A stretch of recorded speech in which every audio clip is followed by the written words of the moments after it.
तो जय हिंद प्यारे साथियों, कैसे हो आप सभी। आशा करता हूँ बहुत ही अच्छे, शानदार, जबरदस्त जिंदाबाद होंगे आप लोग मेरे भाइयों।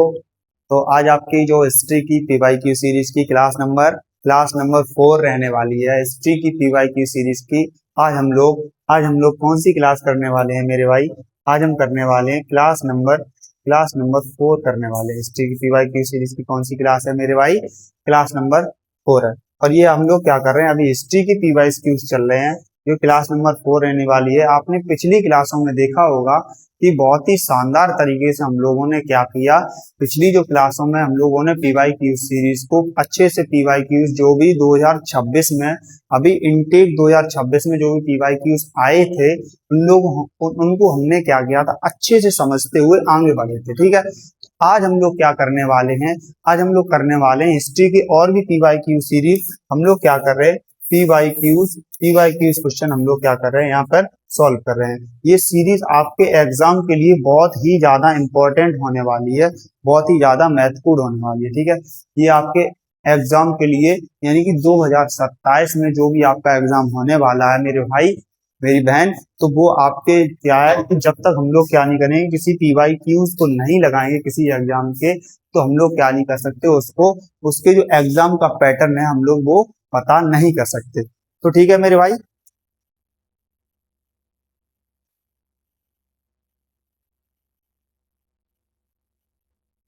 हम लोग मेरे भाई क्या सीखने वाले हैं। आज हम लोग क्लास नंबर 4 पर बात करेंगे, क्लास नंबर 4 की हिस्ट्री की पीवाईक्यू सीरीज। और ये जो मेरे भाई जो आपकी पीवाईक्यूज हैं, ये जो मेरे भाई आपकी जो 2027 में आने वाला, 2027 में होने वाला जो एग्जाम है मेरे भाई, कब, 2027 में, इन 2027 2027 का जो आपका एग्जाम है उसमें मेरे भाई बहुत ही ज्यादा हेल्पफुल होने वाला है। अच्छा, बिना देरी किए हुए हम लोग चलते हैं अपना सीधा क्वेश्चन पर और डायरेक्ट क्या करेंगे, क्वेश्चन को सॉल्व करेंगे। अच्छे से एक एक का आंसर समझते हुए हम लोग क्या करेंगे, आगे बढ़ेंगे। ठीक है, तो आशा करता हूँ आपको बहुत ही अच्छे से चीजें अच्छी पसंद आ रही होंगी। और हम लोग क्या कर रहे हैं, आपको अच्छे से क्लास को क्या कर रहे हैं, अच्छे से क्लास को डिजाइन करके आपको प्रोवाइड करा रहे हैं। ठीक है, हम लोग क्या कर रहे हैं मेरे भाई, ज्यादा टाइम वेस्ट ना करते हुए हम लोग आगे चल रहे हैं। हम लोग आज की पीवाईक्यू सीरीज का जो क्लास नंबर 4 रहने वाली है, तो हम लोग क्या कर रहे हैं, उस पर डायरेक्ट आगे बढ़ते हुए चल रहे हैं और डायरेक्ट क्या करेंगे, क्वेश्चनों को सॉल्व करते हुए चल रहे हैं। ठीक है मेरे भाई, और ज्यादा से ज्यादा क्लास को मेरे भाई शेयर कर देना, क्योंकि आपका जो शेयर होता है वही हमारा मोटिवेशन होता है मेरे भाई, कि हाँ मेरे भाई बहनों तक जो मैं क्लास पहुंचाना चाह रहा हूँ, जो अच्छे से क्वेश्चन को डिजाइन करके अपने भाइयों तक, अपनी बहनों तक जो चीज पहुंचाना चाह रहा हूँ वो अच्छे से क्या है, पहुंच पा रही है और मेरे भाई अच्छे से आप समझ पा रहे हैं। तो क्वेश्चन नंबर 1 हम लोग पहुंच चुके हैं। क्वेश्चन नंबर 1 आप लोग एक बार देखें और आंसर करने की कोशिश करें। क्वेश्चन नंबर 1 में मेरे भाई क्या लिखा हुआ है, ध्यान से समझना मेरे भाई है। क्वेश्चन नंबर 1 कहता है कि शंकर देव की शिक्षाएं मुख्य रूप से किस पवित्र ग्रंथ पर आधारित थी। मतलब ये कहा गया है मेरे भाई, जो शंकर देव थे उनकी जो शिक्षाएं थी मुख्य रूप से किस ग्रंथ पर आधारित थी, किस पवित्र ग्रंथ पर क्या थी मेरे भाई, आधारित थी। ये बात क्या कही गई है, पूछी गई है सवाल में। और ये मेरे भाई देखो कब का आया हुआ सवाल है, ये देखो मेरे भाई 6 मई, कब आया है मेरे भाई, 6 मई 2026 का सवाल है। कौन सी शिफ्ट में आया मेरे भाई, ये थर्ड शिफ्ट में आया हुआ आपका क्या है, ये सवाल है। 6 मई 2026 का थर्ड शिफ्ट का ये सवाल है और बहुत ही अच्छी तरीके से आप लोगों को समझ में आ रही है। लेकिन सर क्या है, इसमें दो कंडीशनें दे रखी हैं। तो शंकर देव की शिक्षा मुख्य रूप से किस पवित्र ग्रंथ के लिए प्रसिद्ध थी, तो वो मेरे भाई देखो, एक तो ऑप्शन में दे रखा है भागवत गीता, दूसरा है भागवत पुराण। यानी भागवत गीता और भागवत पुराण, इनमें से बताइए, इनमें से कौन से ग्रंथ के लिए क्या थी शंकर देव की शिक्षाएं मुख्य पवित्र ग्रंथ के लिए प्रसिद्ध थी। तो मेरे भाई ऑप्शन में देखो 4 ऑप्शन दिए हैं आपको, 4 ऑप्शन दिए हैं। ऑप्शन नंबर ए में लिखा है केवल, ऑप्शन नंबर ए में लिखा है केवल ए, ऑप्शन नंबर ए में मेरे भाई क्या लिखा है, केवल ए। ऑप्शन नंबर बी में केवल 2, ऑप्शन नंबर सी में ए तथा बी दोनों, ऑप्शन नंबर डी है ना तो ए ना तो बी।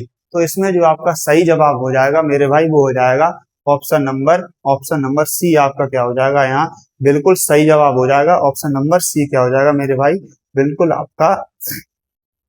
आपका बिल्कुल सही जवाब क्या हो जाएगा, ऑप्शन नंबर सी हो जाएगा। ठीक है, ऑप्शन नंबर सी आपका क्या हो जाएगा मेरे भाई, बिल्कुल सही जवाब हो जाएगा। यानी कि ए और बी दोनों के लिए क्या थी, दोनों के लिए क्या थी, शंकर देव की शिक्षाएं कैसी थी, ये दोनों के लिए भगवत गीता और भागवत पुराण दोनों के लिए कैसी थी, पवित्र ग्रंथ पर आधारित थी। ठीक है, यहाँ ऑप्शन नंबर आपका कौन सा हो गया, ऑप्शन नंबर सी हो गया।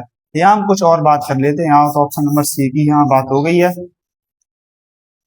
ऑप्शन नंबर सी की यहाँ बात हो गई है। ठीक है, अब हम लोग क्या कर रहे हैं, थोड़ा और आगे बढ़ जा रहे हैं, अब थोड़ा और आगे बढ़ जा रहे हैं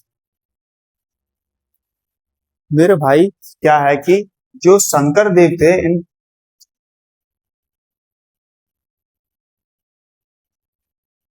मेरे भाई क्या है कि जो शंकर देव थे वो, इनके बारे में थोड़ी चर्चा करके देखते हैं हम लोग। तो शंकर देव थे, ये मेरे भाई कहाँ के रहने वाले थे, ये असम के रहने वाले थे। ठीक है मेरे भाई, ये कहाँ के थे, ये असम के रहने वाले, ये संत कवि थे, असम के रहने वाले थे। और इनकी जो प्रमुख पवित्र ग्रंथ हैं वो भगवत गीता और भागवत पुराण कैसे हैं, दोनों इनके कैसे हैं, पवित्र ग्रंथ है। कौन से हैं, पवित्र ग्रंथ हैं। ठीक है, पवित्र ग्रंथ की बात करी गई है। आशा करता हूँ आपको बहुत ही अच्छे से चीजें समझ में आ गई होंगी।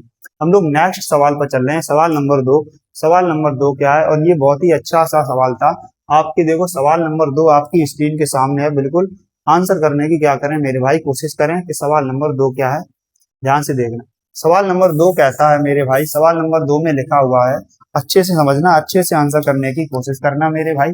इसमें लिखा है उपनिषद शब्द का शाब्दिक अर्थ, उपनिषद शब्द का शाब्दिक अर्थ है। इसमें ये पूछा गया है उपनिषद जो शब्द है उसका शाब्दिक अर्थ क्या रहने वाला है, ये पूछा गया उपनिषद शब्द का शाब्दिक अर्थ क्या रहने वाला है। ठीक है, ये देखो आपको दिख रहा है कि ये आया हुआ है आपका 6 मई 2026 का ये सवाल है मेरे भाई। शिफ्ट कौन सी रही है इसकी, शिफ्ट कौन सी है, शिफ्ट थर्ड में पूछा गया है, 6 मई 2026 का आया हुआ सवाल है। और शिफ्ट कौन सी है इसके मेरे भाई, शिफ्ट कौन सी है, थर्ड शिफ्ट में पूछा गया है।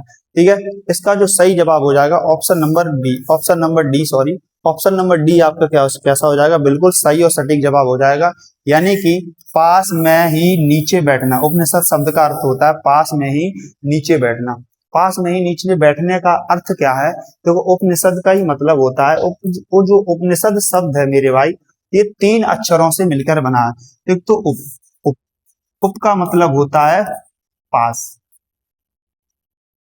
ठीक है, उप का अर्थ क्या हो गया, पास। और नी का मतलब होता है नीचे, नी का मतलब क्या है मेरे भाई, नीचे।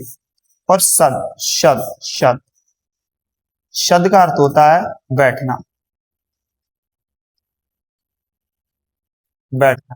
यानी कि पास में ही नीचे बैठना, इसका अर्थ ये तो होता है, उपनिषद का अर्थ हो गया पास में नीचे बैठना। यानी कि गुरु के पास में नीचे बैठकर शिक्षा प्राप्त करने को हम लोग क्या कहेंगे मेरे भाई, उपनिषद शब्द का हम लोग क्या करेंगे, उपयोग करेंगे। आशा करता हूँ आपको चीजें बहुत ही अच्छे से समझ में आ गई होंगी। यहाँ जो ऑप्शन हो जाएगा, यहाँ जो ऑप्शन हो जाएगा, ऑप्शन नंबर डी आपका कैसा हो जाएगा, बिल्कुल सही जवाब हो जाएगा। नेक्स्ट सवाल पर चलते हैं, सवाल नंबर 3 आपकी स्क्रीन के सामने।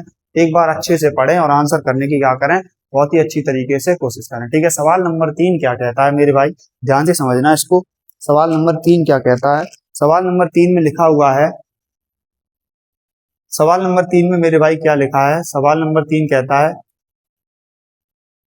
सवाल नंबर 3 की अगर हम बात करें तो सवाल नंबर 3 में मेरे भाई लिखा है कि ध्यान से पढ़ो एक बार। सवाल नंबर 3 कहता है मुगल साम्राज्य के अंतर्गत मनसबदार की सैन्य जिम्मेदारी क्या थी। मतलब मुगल साम्राज्य के अंतर्गत जो मनसबदार जो लोग थे उसकी उनकी जिम्मेदारी के बारे में बात की गई है कि उनकी जिम्मेदारी क्या थी। ठीक है, वो अपनी क्या जिम्मेदारी का रोल निभाती थी, उनकी क्या जिम्मेदारी होती। जैसे आप अपने घर में हैं तो आप क्या है, अगर आप बड़े हैं सभी अपने भाइयों बहनों से, तो आपकी एक जिम्मेदारी बनती है कि आप अपने भाई बहनों को कैसे एक अच्छे रास्ते पर लेके चले, उनको अच्छे तरीके से गाइड करें। ठीक है, ऐसे ही क्या होता है, मुगल साम्राज्य के अंतर्गत जो मनसूबदार लोग थे, कौन थे मेरे भाई, मनसूबदार जो लोग थे, इनकी जिम्मेदारी की बात करी गई, इनकी सैन्य जिम्मेदारी क्या थी। और ये मेरे भाई देखो कब आया हुआ सवाल है, ये 7 मई को आया है, 7 मई 2026 में आया हुआ सवाल है। शिफ्ट कौन सी रही है मेरे भाई, शिफ्ट फर्स्ट का ये सवाल है। ठीक है, आशा करता हूँ आपको चीजें समझ में आ रही होंगी। देखो इसमें क्या थी, इनकी क्या जो जो मुगल साम्राज्य के जो मंसूबदार जो लोग थे, इनकी क्या जिम्मेदारी थी? तो इसका जो ऑप्शन हो जाएगा, ऑप्शन नंबर ए हो जाएगा, इसका सही जवाब हो जाएगा। ऑप्शन नंबर ए क्या हो जाएगा? यहाँ आपका बिल्कुल सही जवाब हो जाएगा। यानी कि लिखा है घुड़सवारों की एक निश्चित संख्या बनाए रखना, यानी कि घुड़सवारों के बारे में इन्होंने बात की है और घुड़सवारों की एक निश्चित संख्या बनाए रखने की बात करी गई है। मतलब जो मंसूबदार लोग थे, उनका काम क्या था? उनका काम क्या था? देख रेख का काम रहता था, देख रेख का काम रहता था मेरे भाई। क्या काम था उनका? उनका काम था देखना,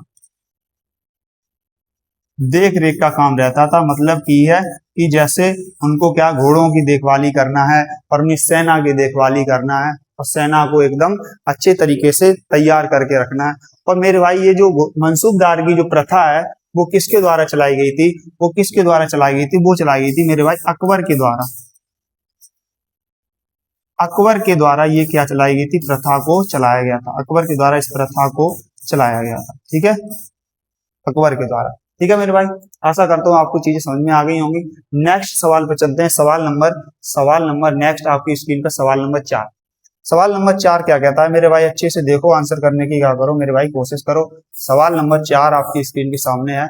सवाल नंबर 4 में क्या लिखा हुआ है?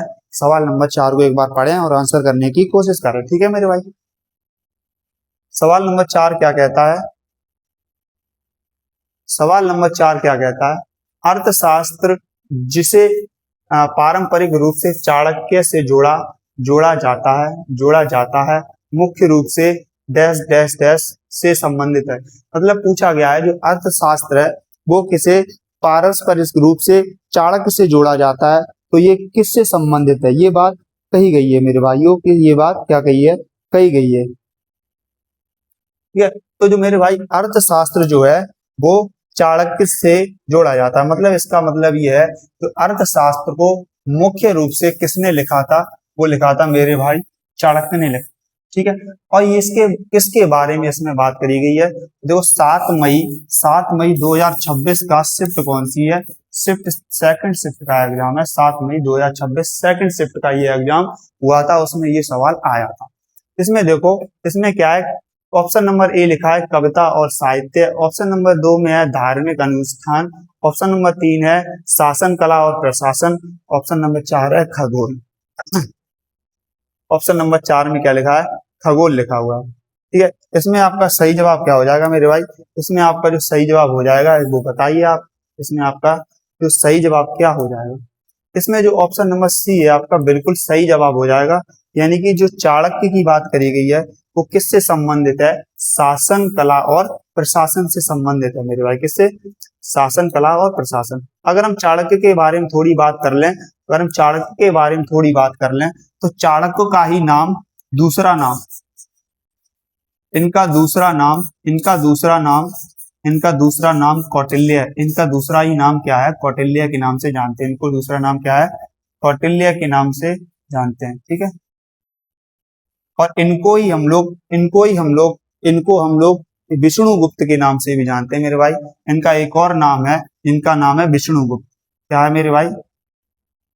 विष्णुगुप्त। विष्णुगुप्त के नाम से भी इनको जानते हैं। ये इनके दोनों क्या है? नाम। ठीक है, इनको हम चाणक्य या कौटिल्य हम लोग क्या कहते हैं? विष्णुगुप्त के नाम से भी इनको जाना जाता है। ठीक है, आशा करता हूं आपको चीजें अच्छे से समझ में आ गई होंगी। हम लोग नेक्स्ट सवाल पर बढ़ जाते हैं। सवाल नंबर 5।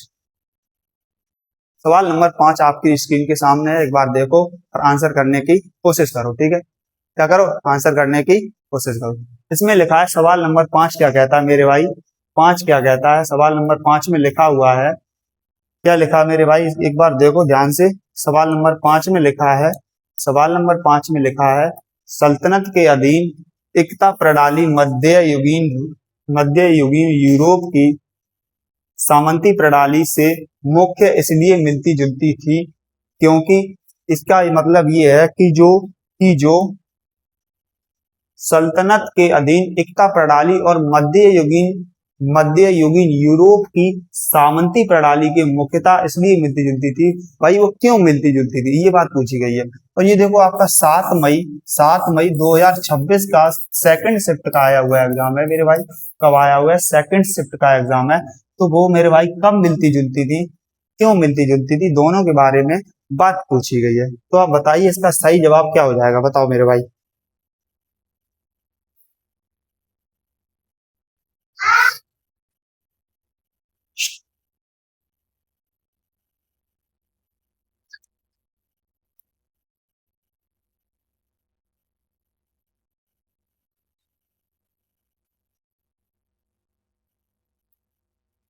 तो इसका जो मेरे भाई सही जवाब हो जाएगा वो हो जाएगा option number C. Option number B आपका क्या हो जाएगा, बिल्कुल सही जवाब हो जाएगा। यानी कि दोनों को राजस्व अधिकार के बदले सैन्य सेवा के लिए डिजाइन किया गया था। दोनों को क्या किया गया था, राजस्व अधिकार के बदले सैन्य सेवा के लिए डिजाइन किया गया था। ऑप्शन नंबर कौन सा हो जाएगा, ऑप्शन नंबर बी आपका क्या हो जाएगा, बिल्कुल सही जवाब हो जाएगा मेरे भाई। ठीक है, आशा करता हूँ आपको चीजें समझ में आ गई होंगी। नेक्स्ट सवाल पर चलते हैं। सवाल नंबर 6 आपकी स्क्रीन के सामने, एक बार देखो, आंसर करने की मेरे भाई पूरी कोशिश करो। सवाल नंबर 6 क्या कहता है, सवाल नंबर 6 में एक बार देखो अच्छे से लिखा क्या है। सवाल नंबर क्या कहता है,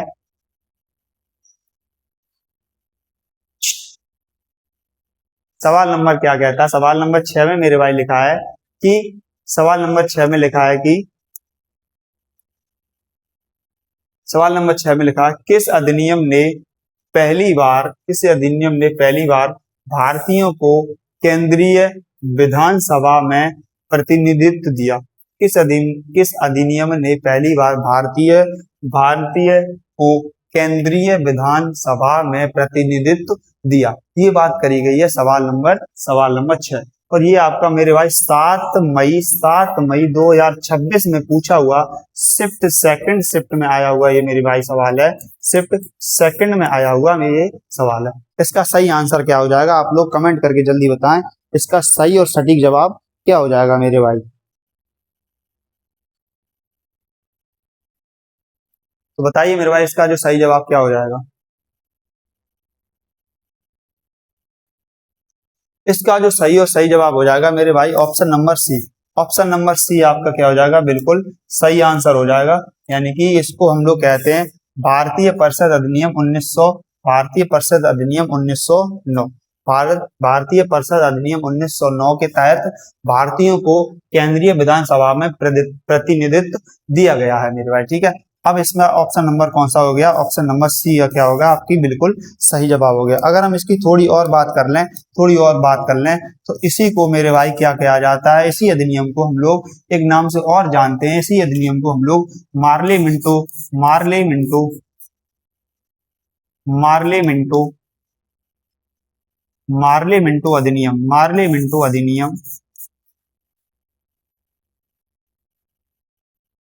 मार्ले मिंटो अधिनियम के नाम से भी हम लोग क्या करते हैं, इसको जानते हैं। इतनी बात आपको क्या रखनी है, ध्यान में रखनी है। 1909 के भारतीय अधिनियम 1909 को हम लोग मार्ले मिंटो अधिनियम के नाम से भी जानते हैं। आशा करता हूँ चीजें आपको बिल्कुल समझ में आ रही होंगी। नेक्स्ट सवाल पे बढ़ जाते हैं हम लोग। सवाल नंबर नेक्स्ट क्या है, सवाल नंबर 7 है आपकी स्क्रीन के सामने। एक बार ध्यान से आंसर करने की कोशिश करें मेरे भाई। इसका जो सही जवाब हो जाएगा क्या हो जाएगा, इसका सही जवाब सवाल नंबर 7 है। सवाल नंबर 7 में लिखा है किस महाकाव्य में उल्लेखित है कि उत्तरायण के दौरान मरने से मोक्ष की प्राप्ति होती है। किस महाकाव्य में ऐसा लिखा हुआ है कि उत्तरायण के दौरान मरने से हमें क्या होती है, मोक्ष की प्राप्ति होती है। मोक्ष का मतलब यह है कि हम लोगों को फिर मनुष्य का जीवन कभी नहीं मिलने वाला। ठीक है, यहाँ मोक्ष की प्राप्ति हो जाती है तो मतलब है कि मनुष्य के जीवन से आप लोग एकदम मुक्त हो जाते हैं, आपको कभी मनुष्य का जीवन अब पुनः नहीं मिल सकता। ठीक है, तो मोक्ष की प्राप्ति के बारे में यहाँ प्रावधान किया गया है। और ये आपका मेरे भाई 7 मई 2026 शिफ्ट नंबर 3 में पूछा गया सवाल है। शिफ्ट नंबर कौन सी रही है मेरे भाई, 3rd शिफ्ट में पूछा हुआ सवाल है। इसमें देखो क्या रामायण है, ऑप्शन नंबर बी है में महाभारत, ऑप्शन नंबर सी है भगवत महापुराण, ऑप्शन नंबर डी है वेद। इसमें आपका जो सही जवाब हो जाएगा वो बताइए आप, इसमें आपका सही जवाब क्या हो जाएगा। यहाँ जो आपका ऑप्शन नंबर बी आपका क्या हो जाएगा, बिल्कुल सही जवाब हो जाएगा। यानी कि महाभारत में क्या होता है कि महाभारत में मोक्ष की प्राप्ति का क्या दिया है, प्रावधान दिया हुआ है महाभारत में। ठीक है, कि क्या प्रावधान दिया है मेरे भाई कि उत्तरायण के दौरान अगर मरेंगे मतलब मृत्यु होने से हमें क्या होता है, मोक्ष की प्राप्ति हो जाती है। इतनी बात इसमें बताई गई है। और क्या होता है मेरे भाई,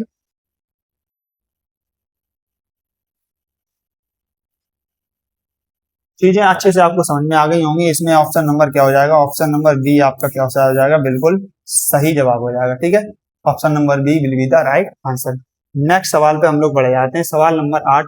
सवाल नंबर क्या है आपकी स्क्रीन के सामने है, बिल्कुल सवाल नंबर 8 को क्या करें मेरे भाई, आंसर करने की कोशिश करें। ठीक है, सवाल नंबर 8 क्या कहता है, सवाल नंबर 8 में लिखा है दिल्ली सल्तनत में सभी मुसलमानों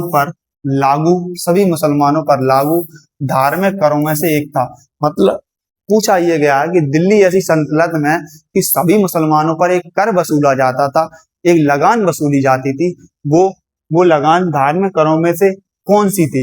ये आपका देखो मेरे भाई, ये कब आया हुआ सवाल है, ये देखो आपकी 7 मई 2026 को, 7 मई 2026 शिफ्ट कौन सी थी मेरे भाई, शिफ्ट कौन सी थी, थर्ड शिफ्ट में पूछा गया, एसएससी जीडी का सवाल है। ठीक है, इसमें देखो 4 ऑप्शन है, ममलुक, दूसरा ऑप्शन है जकात, तीसरा ऑप्शन है किस्मत, चौथा ऑप्शन है उस्र। इसमें से कौन सा आपका सही जवाब हो जाएगा वो आप बताइए। इसमें देखो, इसमें जो आपका सही और सटीक जवाब हो जाएगा option number B, option number B यानी कि जकात की बात करी गई है, जो जो दिल्ली सल्तनत के सभी मुसलमानों पर कर वसूला जाता था। सर ऐसा नहीं होता कि सभी मुसलमानों पर कर वसूला जाए, इसका मतलब ये है, इसके बारे में हम लोग थोड़ी चर्चा कर लेते हैं, इसके बारे में हम लोग थोड़ी चर्चा कर लेंगे। ये जो कर वसूला जाता था, ये कर सिर्फ और सिर्फ अमीर मुसलमान जो थे, जो कैसे थे, आर्थिक स्थिति से कैसे थे, एकदम धनी मुसलमान थे, उनसे ये कर क्या हुआ था, वसूला जाता है। यानी कि धनी धनी मुसलमान, धनी मुस्लिम, धनी मुस्लिम से ये कर कैसा हुआ था, धनी मुस्लिम से वसूली हुई थी, वसूला जाता था। चीजें अच्छे से समझ में आ गई होंगी। यानी कि जो ये कर था वो किससे वसूला जाता था, धनी मुसलमानों से ये कर वसूला जाता था। ठीक है, आशा करता हूँ आपको समझ में आ गया होगा। नेक्स्ट सवाल पे हम लोग बढ़ जाते हैं। नेक्स्ट सवाल नंबर 9 आपकी स्क्रीन के सामने है। आप क्या करें, इसकी आंसर करने की कोशिश करें, एक बार ध्यान से पढ़ें इसको, आंसर करने की क्या करें मेरे भाई, कोशिश करें। सवाल नंबर 9 में लिखा है, पढ़िए एक बार और आंसर करो मेरे भाई। सवाल नंबर 9 में है, प्रशासन के तहत नमक कानून की आलोचना क्यों की गई थी। प्रशासन के तहत नमक कानून की आलोचना क्यों की गई थी, ये है।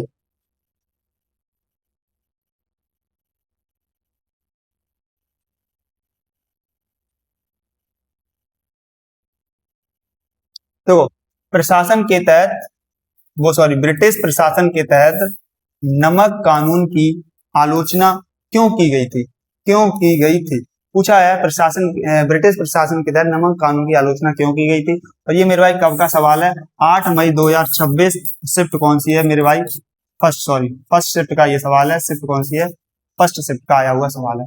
देखो इसमें लिखा है, ऑप्शन नंबर ए में लिखा है, इनमें नमक उत्पादन पर एक अधिकार कर लिया और भारी कर लगा दिया। इसमें निजी नमक का उद्योग प्रोत्साहित किया।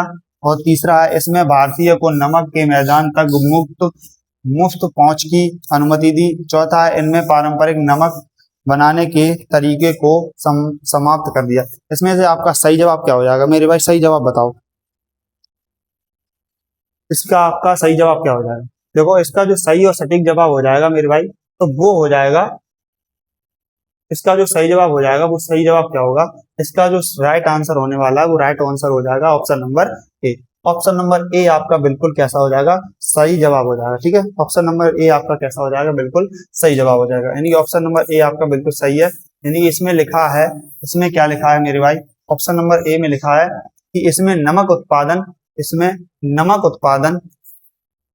इसमें नमक उत्पादन पर एकाधिकार कर लिया और भारी कर लगा दिया, इसमें भारी कर लगा दिया। अगर हम इसकी थोड़ी बात कर लें, अगर हम इसकी थोड़ी चर्चा कर लें, तो अगर इसकी थोड़ी चर्चा कर लें, तो ये जो कानून बना था नमक का, ये बना था मेरे भाई 1882 ईस्वी में।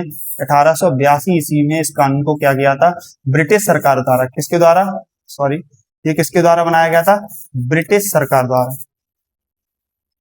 ब्रिटिश सरकार द्वारा, ब्रिटिश सरकार द्वारा बनाया गया था। इसी कानून का हमें क्या करना था, इसी कानून का तोड़फोड़ करने के लिए गांधी जी द्वारा हमारे यहाँ क्या चलाया गया, एक दांडी यात्रा चलाई गई। ठीक है, गांधी जी द्वारा हमारे यहाँ क्या चलाया गया, एक दांडी यात्रा चलाई गई। ठीक है, जो मार्च के महीने में चलाई गई थी। ठीक है, ऐसा करता हूँ आपको चीजें अच्छे समझ में आ गई हैं। इसका जो ऑप्शन होगा, ऑप्शन नंबर ए आपका क्या हो गया, बिल्कुल सही जवाब हो गया। ठीक है, option number A will be the right answer. Next सवाल पर बढ़ जाते हैं हम लोग। नेक्स्ट लिखा है क्वेश्चन नंबर 10। नेक्स्ट लिखा है क्वेश्चन नंबर 10। क्वेश्चन नंबर 10 में लिखा है अलवार संत निम्नलिखित में से किसके किसके प्रति समर्पित थे। अलवार संत निम्नलिखित में से किसके प्रति समर्पित थे। अलवार संत, तो अलवार संत जो थे, अलवार जो संत जो थे, सबसे पहली तो बड़ी बात सर, ये 8 मई 2026 में आया हुआ सवाल है। शिफ्ट कौन सी रही है मेरे भाई, फर्स्ट शिफ्ट का सवाल है। 8 मई 2026 का फर्स्ट शिफ्ट का सवाल है। तो इसमें पूछा गया जो अलवार संत थे, अलवार जो संत थे वो किसके प्रति कैसे थे, समर्पित थे। ये बात उसमें क्या करी गई है, पूछी गई है। तो अलवार जो संत थे, वो अलवार जो संत थे, 4 ऑप्शन है, दुर्गा, विष्णु या फिर अग्नि या फिर इंद्र। इनमें से किसके प्रति अपने आप को समर्पित किया था अलवार ने। तो इसका जो सही ऑप्शन हो जाएगा, ऑप्शन नंबर बी आपका कैसा हो जाएगा, बिल्कुल सही जवाब हो जाएगा। Option number B will be the right answer. चलो ठीक है, इनके बारे में थोड़ी अगर चर्चा करें, इनके बारे में अगर हम थोड़ी चर्चा कर लें, तो देखो अलवार संत जो थे वो दक्षिण भारत के कौन से भाई, दक्षिण भारत के भाई कौन थे, दक्षिण भारत के तमिल कवि थे। दक्षिण भारत के कौन से, तमिल कवि थे, तमिल संत थे, दक्षिण भारत के तमिल संत थे। ठीक है, और अलवार का मतलब क्या होता है मेरे भाई, अलवार की अगर बात करें तो अलवार का अर्थ क्या होता है,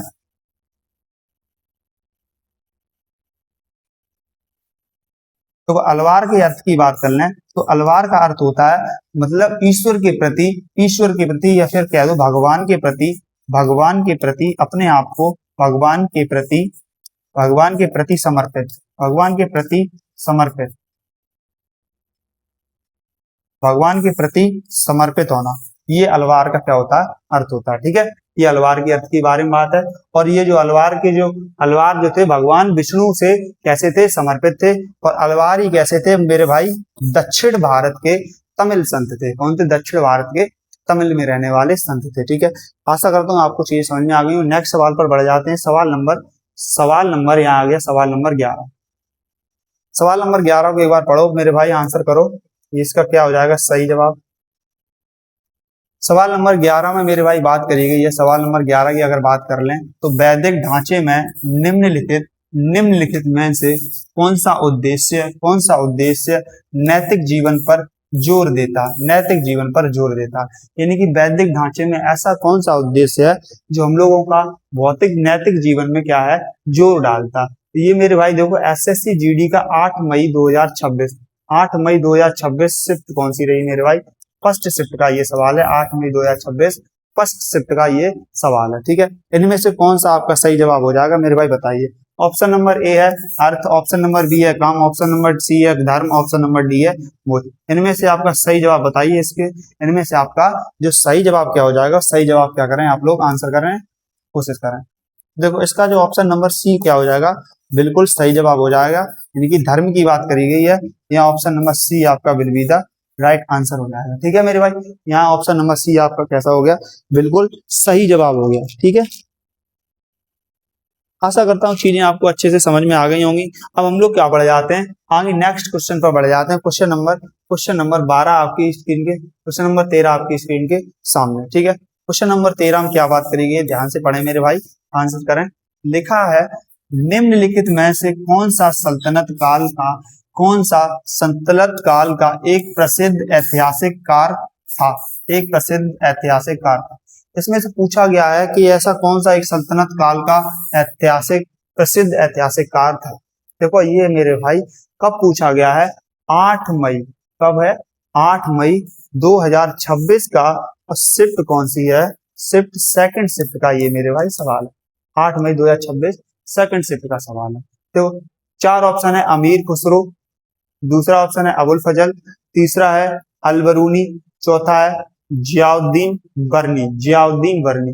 इसमें आपका जो सही जवाब हो जाएगा, इसमें आपका सही जवाब क्या हो जाएगा, सही जवाब बताने हैं इसका जो आपका बिल्कुल सटीक और सही जवाब क्या हो जाएगा, ठीक है। तो इसमें देखो मेरे भाई, इसका जो सही जवाब होने वाला है, इसका जो सही जवाब हो जाएगा मेरे भाई, कौन सा हो जाएगा, option number, option number, option number, यहाँ ऑप्शन नंबर डी आपका कैसा हो जाएगा, बिल्कुल ही सही जवाब हो जाएगा। यानी कि ऐसा कौन था, ऐसा कौन सा प्रसिद्ध सल्तनत काल का ऐसा कौन सा प्रसिद्ध इतिहासकार था, तो वो कौन थे, जियाउद्दीन बर्मी थे। ऑप्शन नंबर डी क्या हो गया यहाँ आपका बिल्कुल सही जवाब हो गया, जियाउद्दीन बर्मी। अगर जियाउद्दीन बर्मी की अगर थोड़ी बात कर लें, अगर जियाउद्दीन बर्मी की थोड़ी बात कर लें तो ये कैसे थे, जियाउद्दीन बर्मी दिल्ली सल्तनत काल का एक प्रमुख कौन था, मुस्लिम इतिहासकार था। कौन था भाई, ये तो मुस्लिम इतिहासकार था, ठीक है, इतनी बात ठीक है, आगे बात समझ में। और इन्हीं ने, जियाउद्दीन बर्नी ने, इन्हीं ने क्या किया था मेरे भाई, इन्हीं ने क्या किया था, तारीख ए फिरोज शाही, क्या, तारीख ए फिरोज शाही, इन्हीं के द्वारा तारीख ए फिरोज शाही, तारीख ए फिरोज शाही, तारीख ए फिरोज शाही, तारीख ए फिरोज शाही नामक इन्होंने क्या लिखी थी, तारीख ए फिरोज शाही नामक इन्होंने क्या लिखी थी, इन्होंने क्या लिखी थी, एक महत्वपूर्ण इतिहासकार थे। और तारीख ए फिरोज शाही इन्होंने इनके द्वारा कृति लिखी गई थी, ठीक है। आशा करता हूँ आपको अच्छे से समझ में आ गया। नेक्स्ट सवाल पे चलते हैं। नेक्स्ट सवाल नंबर 14 आपकी स्क्रीन के सामने लिखा है, सवाल नंबर 14 में लिखा है, देखो ध्यान से पढ़ो। सवाल नंबर 14 में मेरे भाई क्या बात करी गई है, सवाल नंबर 14 की अगर हम बात करें तो सवाल नंबर 14 में लिखा है, दिल्ली सल्तनत काल के आखिरी शासक वंश लोधी वंश का संस्थापक कौन था।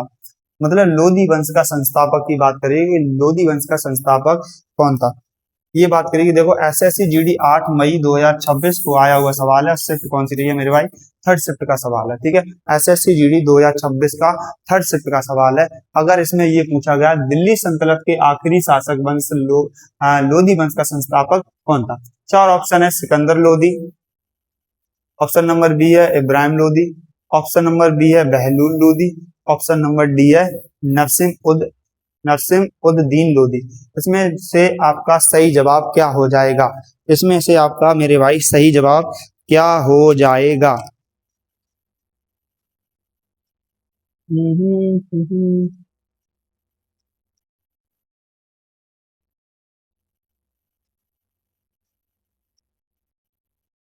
तो मेरे भाई इसका जो सही जवाब हो जाएगा वो हो जाएगा बहलूल लोधी। क्या हो जाएगा मेरे भाई, बहलूल लोधी।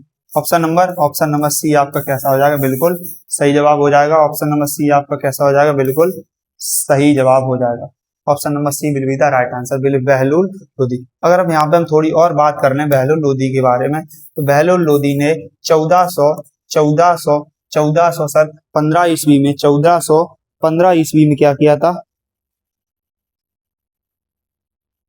बहलूल लोधी की अगर बात करें इन्होंने 1451 ईस्वी में इन्होंने क्या किया था, लोधी वंश की स्थापना की थी। लोधी वंश की क्या की थी, स्थापना की थी, लोधी वंश की स्थापना की थी। अगर यही किया अंतिम शासक पूछ ले, अगर लोधी वंश का आपसे अंतिम शासक की बात कर ले कि लोधी वंश का अंतिम शासक कौन था, तो आप क्या बताओगे, अंतिम शासक की अगर बात कर ले कि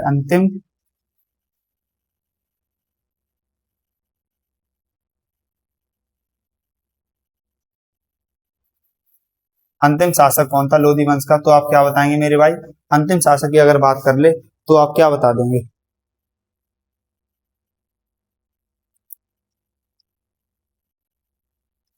तो देखो मेरे भाई अंतिम शासक हो जाएगा इब्राहिम लोधी।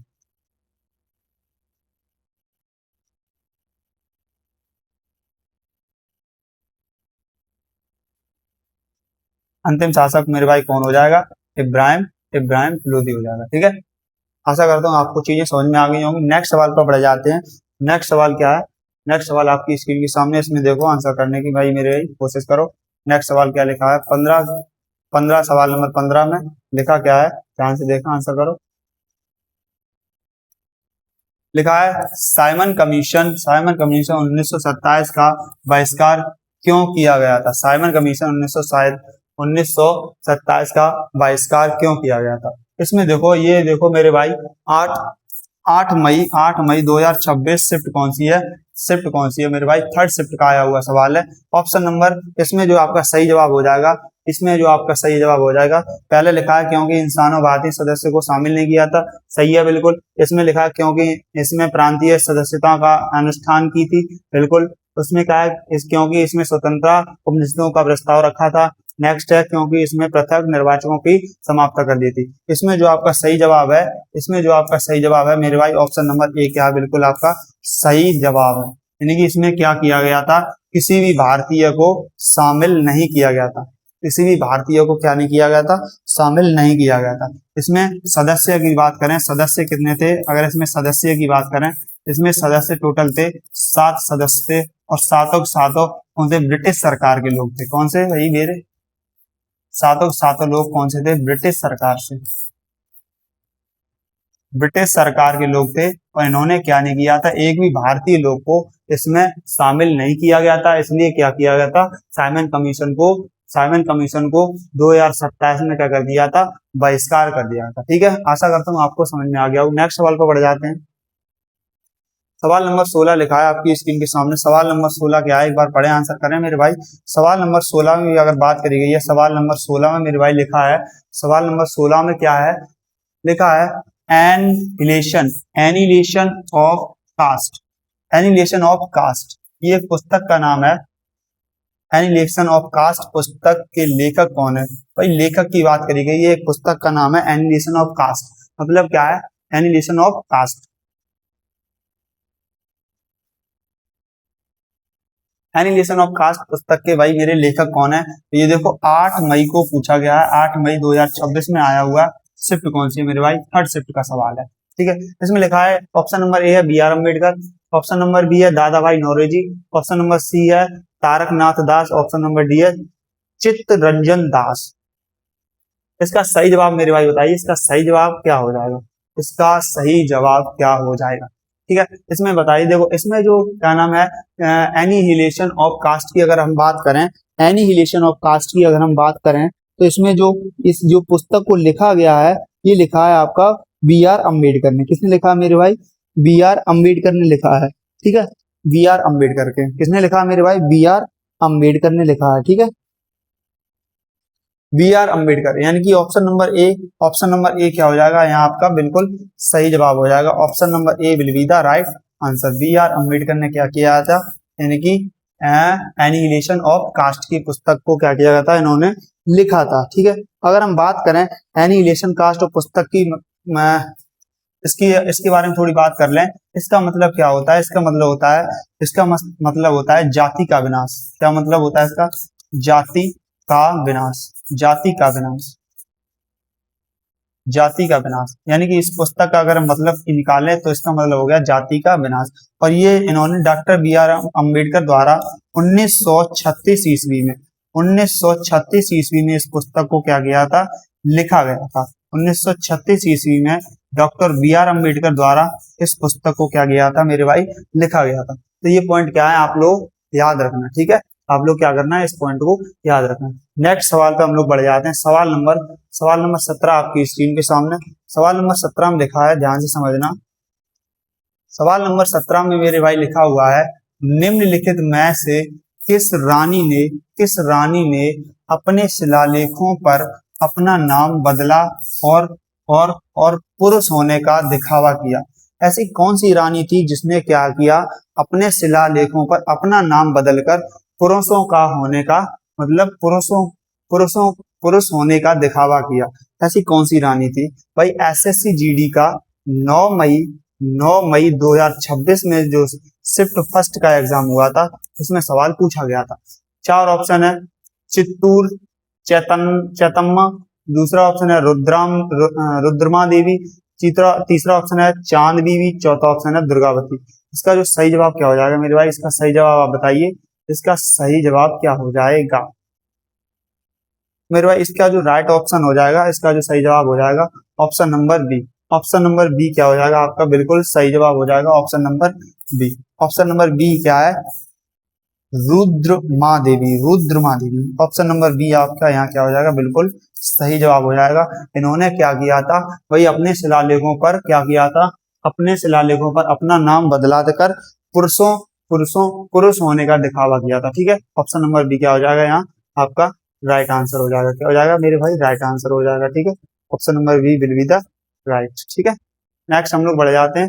नेक्स्ट क्या है, नेक्स्ट मेरे भाई बढ़ जाते हैं। नेक्स्ट क्या है, नेक्स्ट क्वेश्चन नंबर लिखा है, क्वेश्चन नंबर 18 की अगर हम बात करें, क्वेश्चन नंबर 18 में लिखा है प्रसिद्ध कांस्य नृत्य करती लड़की, प्रसिद्ध कांस्य नृत्य करती लड़की मूर्ति डैश डैश डैश खोजी गई थी। मतलब ये पूछा गया है जो प्रसिद्ध कांस्य का नृत्य करती हुई जो लड़की थी वो कहाँ पर मिली थी। देखो इसका जो सर एसएससी जीडी 9 मई का आया हुआ सवाल है, 2026 में पूछा गया है। सेकंड कौन सी रही है मेरे भाई, सेकंड शिफ्ट का सवाल है। एसएससी जीडी 2026 का सेकंड शिफ्ट का सवाल है। इसमें बात ये पूछी गई है कि नृत्य नृत्य करती हुई कांसे की लड़की की मूर्ति कहाँ पाई गई थी। देखो ऑप्शन लिखा है लोथल, ऑप्शन नंबर 2 है चंदहुदड़ो, ऑप्शन नंबर 3 है मोहनजोदड़ो, ऑप्शन नंबर 4 है कब रोपर। इसमें से आपका सही जवाब बताइए मेरे भाई, इसमें से आपका सही जवाब क्या हो जाएगा। ठीक है, इसमें से आपका क्या बताना है मेरे भाई, सही जवाब बताना है इसका। आपका 4 ऑप्शन है, 4 ऑप्शन में से आपको एक का बिल्कुल राइट आंसर बताना है। इसका राइट आंसर क्या हो जाएगा, बताओ मेरे भाई।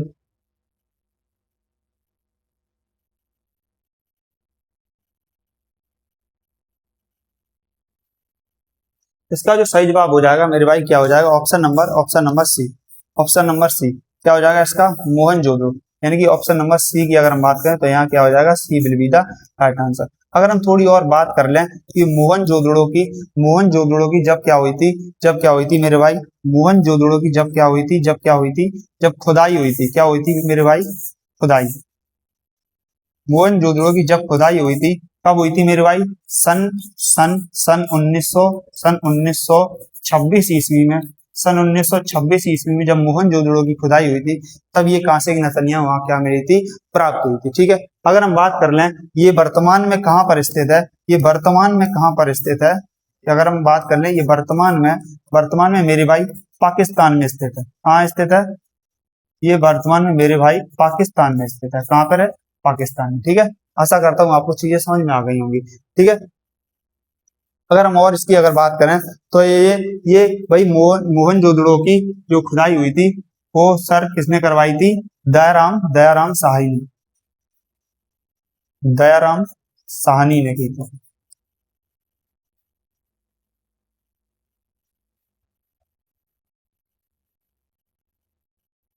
दयाराम साहनी ने खोज की थी किसकी, मोहनजोदड़ो की। ठीक है, आशा करता हूँ चीजें आपको समझ में आ गई। हम लोग नेक्स्ट सवाल पर बढ़ जाते हैं। सवाल नंबर क्या है, सवाल नंबर 19। ये सवाल नंबर 19 में क्या है, ध्यान से समझे मेरे भाई, आंसर करने की कोशिश करें। सवाल नंबर 19 में लिखा हुआ है निम्नलिखित में कौन अकबर का राजस्व मंत्री था जिसे भूमि राजस्व सुधारों का श्रेय जाता है। इनमें से कौन सा ऐसा अकबर का राजस्व मंत्री था जिसे भूमि सुधारों का श्रेय जाता है।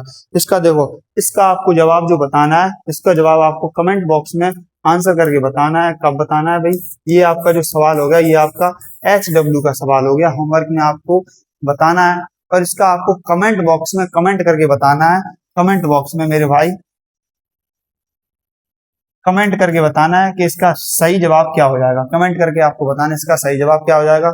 और ये देखो मेरे भाई 9 मई 2026 और थर्ड शिफ्ट का आया हुआ एग्जाम है। 9 मई 2026 कौन सी शिफ्ट रही है इसकी, शिफ्ट नंबर 3 की बात करें तो थर्ड शिफ्ट का आया हुआ ये एग्जाम। ठीक है, इसमें 4 ऑप्शन है, अबुल फजल, बीरबल, राजा टोडरमल और तानसेन। ठीक है, इसको आपको क्या करना है, इसका मैं आपको होमवर्क में देके जा रहा हूँ मेरे भाई, इसको आपको क्या करना है, HW में करना है। ठीक है, आशा करता हूँ आज की चीजें बहुत अच्छे से समझ में आ गई होंगी। आज के लिए हम लोग बस इतना ही रखते हैं। आज हमने टॉप 19 क्वेश्चन करे हैं, वो भी एसएससी जीडी के पैटर्न पर आधारित हैं। एसएससी जीडी में आए हुए सभी सवाल हैं। ठीक है, इसमें सभी में क्या है, देखो सभी में मेरे भाई, सभी में एसएससी जीडी में आए हुए सभी सवाल हैं। देखो सभी सवाल आपके एसएससी जीडी के लेटेस्ट पैटर्न पर आधारित सवाल हैं। जो भी मैंने आपको कराए हैं वो सभी एसएससी जीडी के प्रीवियस ईयर जो अभी इनटेक 2026 हुआ है उसमें आए हुए सभी सवाल हैं, एक भी सवाल आपका इधर उधर से ऐसे ही नहीं उठा के रख दिया गया। सभी सवाल को एनालिसिस करके, जितने आए हुए सवाल 2026 में हैं वो सभी एनालिसिस करके हम लोग क्या करते हैं आपके लिए लेके आते हैं। ये आपकी पीवाई की सीरीज चलाई जा रही है, इसमें आप लोग जुड़ना मत भूलें। अगर कोई आपका भाई दोस्त यार जो भी हो उसको क्लास जरूर शेयर करें, जिससे उसको भी इसका बेनिफिट या फायदा हो सके, ठीक है। और फिर हम लोग क्या करते हैं, आज की क्लास कौन सी थी, आज की क्लास नंबर 4 थी। हम लोग नेक्स्ट क्लास नंबर 5 में क्या करेंगे, जो भी आए हुए और हिस्ट्री के पीवाई क्यूज हैं हम लोग उनको क्या करेंगे अच्छे से समझते हुए चलेंगे। आज के लिए बस इतना ही रखते हैं। और क्या करना है मेरे भाई, अगर आप क्या है कि अगर आपको क्लास अच्छी लगी तो प्लीज क्लास को लाइक करें और चैनल को जरूर सब्सक्राइब कर लें, जिससे कि आने वाली सभी वीडियो आप तक जल्द से जल्द पहुंच सके, ठीक है। और बेल आइकन भी जरूर प्रेस कर लेना मेरे भाई, ठीक है। और सभी को क्या करना है, ये क्लास शेयर करनी है। ये देखो 2026 से लेके 2019 से लेके 2026 तक के जितने भी आपके क्वेश्चंस बन रहे हैं एसएससी जीडी के 2019 से लेके 2019 से लेके 2026 तक जितने भी आपके एसएससी जीडी के पीवाई क्यूज बन रहे हैं हिस्ट्री में, तो वो मैं आपको यहाँ क्या करा रहा हूँ, सॉल्व करा रहा हूँ, ठीक है। आपका काम है मेरे भाई, आप क्या करें, बस एक बार क्लास को जरूर देखें और क्लास को लाइक वाइक कर दिया करें। ये लाइक की जो बटन है ये इसीलिए दी गई है, इसके साथ कुछ छेड़ाखानी करते दिया करें, जिससे क्या है कि हमें अभी लाइक वाइक अच्छे लगते रहते हैं कि हाँ आपने क्लास को लाइक किया, ठीक है। आज के लिए बस इतना ही रखते हैं मेरे भाई, मिलते हैं कल नेक्स्ट वीडियो में। तब तक के लिए सभी भाइयों को राम राम, जय हिंद, नमस्कार। और क्या है कि अपने सभी दोस्तों का क्लास जरूर शेयर करना, और क्लास अच्छी लगी है तो प्लीज लाइक करना और कमेंट करके हमें इस सवाल का जो सवाल नंबर हमने लास्ट दिया आपको होमवर्क में उसका HW में कमेंट करके जरूर आंसर बताना। तो मिलते हैं नेक्स्ट वीडियो में, तब तक के लिए सभी भाइयों को राम राम, जय हिंद, नमस्कार मेरे भाई।